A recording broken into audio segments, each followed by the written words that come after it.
Lagu ini tuh udah hampir 17 tahun, tapi rasanya kalau abis putus lagu ini tuh masih jadi pilihan paling nyaman dipakai buat mendukung rasa sedih akibat putus cinta. Karena lagu ini tuh beneran menjelaskan perasaan yang bukan yang gak bisa move on, tapi emang gak mau move on. Mari kita bahas makna lagu ini. Lagu ini tuh terinspirasi dari film Forrest Gump. Jadi ketika mereka lagi menulis album debut mereka, lagu ini tuh jadi lagu terakhir yang mereka tulis. Ceritanya tuh tentang seseorang yang mencari dan menunggu orang yang dia cintai.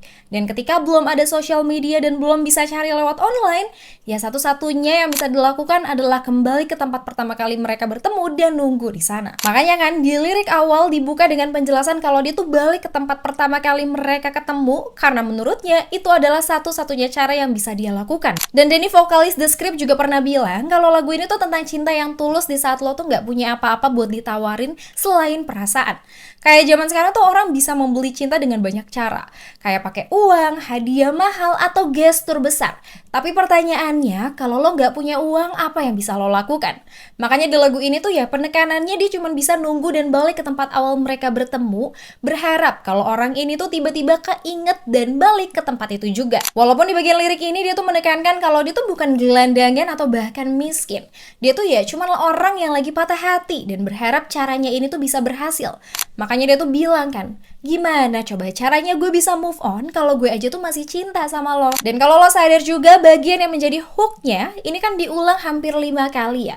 Sebagai penekanan kalau dia tuh beneran berharap kalau dari banyaknya kemungkinan yang ada, satu hari dalam hidup mantannya tuh bisa inget dan balik ke tempat itu. Makanya dia tuh bilang kalau dia tuh siap kok buat nunggu berhari-hari, berbulan-bulan, bahkan bertahun-tahun. Bahkan dia tuh juga sadar kalau dia tuh bisa aja jadi tontonan publik, jadi cerita orang-orang, tapi justru itu jadi jalan baru biar berita itu sampai ke orang itu. Berita tentang seseorang yang gak bisa move on dan masih nunggu untuk berada di sana. Dan lagu ini tuh juga ditutup dengan lirik yang sama dengan pembuka, tapi lebih slow instrumennya.